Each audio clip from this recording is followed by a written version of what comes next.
ওকে হ্যাঁ তার সময় বলেন না বলতে रुपया तो मिल गया हमको আপনি মিথ্যা দিকে উঠছে।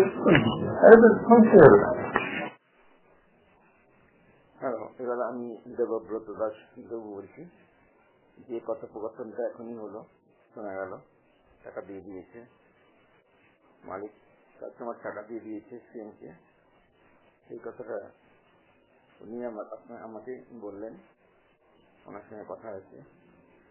তাহলে টাকা দিয়ে দিয়েছে, তাহলে টাকাটা গেল কোথায়? আর আরেকটা বড় কথা হচ্ছে, টাকা 53,000 টাকার জন্য আমি চাকরি ছাড়িনি। চাকরি ছেড়েছি আমি অসহ্য নির্যাতন, অত্যাচার, ভয় দেখানো, অপমান করা, এইসবের জন্য। 53,000 টাকার জন্য আমি 53 লক্ষ টাকা প্রায় ছেড়ে দেবো বাকি চাকরি জীবনের, এবং বাকি পুরো জীবন পেনশন সহ যতদিন পাবো। এতটা গান্ডু তো আমি নই। তাহলে টাকাটা গেল কোথায়?